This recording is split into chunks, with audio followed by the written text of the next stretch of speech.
Alright, let's invite our team.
Thank you, Kuya EJ. Magandang gabi po sa inyong lahat. Again, thank you so much for making it tonight for the special celebrity world premiere of Untold. Atin sa atin ng Regal Entertainment, the home of the biggest Filipino horror movies. Because Untold is the biggest movie event, biggest horror movie event of 2025. Atin sa atin ng Regal Entertainment. And I guess we're ready right now. We're just waiting for the rest of our friends and guests to settle down and mahanap yung kanilang mga seats. Before we call in our guests, I think we're done with the program outside sa red carpet, so we're about to call them in dito po sa Cinema 3. To all the fans and the guests that are invited for tonight, please find your seats.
Also joining us, Kauri Oinuma.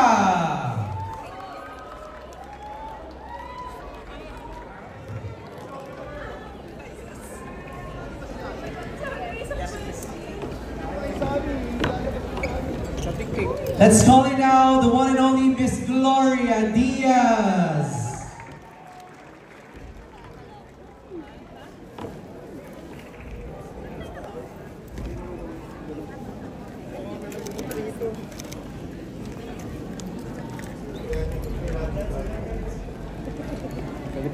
Also with us tonight, Joy Pascon.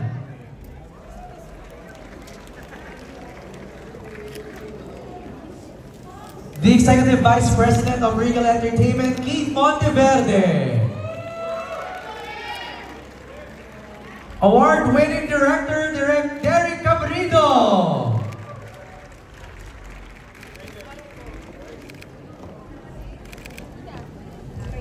And the Asia's Best Actress, the one and only, Jody Santa Maria.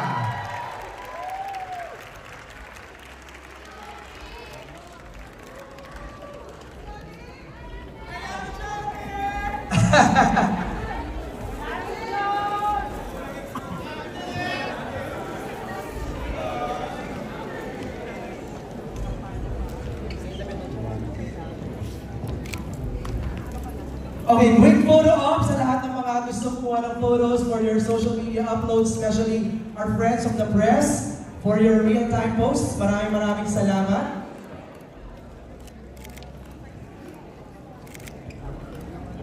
Okay, Jody Bitaglo, one photo please. One photo at the center, Photo lang. Yeah, there you go.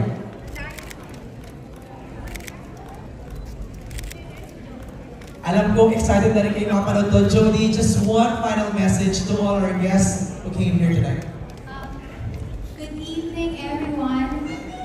First and foremost, gusto po namin magpasalamat sa inyong lahat na nagpunta ngayong gabi para sa premiere ng pelikulang Untold.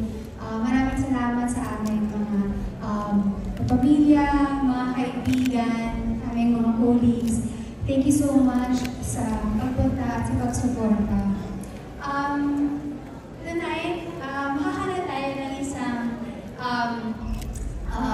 magandang pelikula. And I think, pelikula na to. I'm just kidding. People rarely do crazy things simply for the sake of being crazy. Paminsan po, they convince themselves that what they're doing is noble, it's necessary, and it's justified. And sometimes, the most dangerous thing is that it hides behind the guise of good intentions. And I do hope tonight you leave this theater not only entertained, but also in deep reflection of its message. Maraming salamat po and enjoy the movie. Thank you, Jody Santa Maria. Alright, let's assist the cast to proceed sa kanilang mga seats. Tara, direct.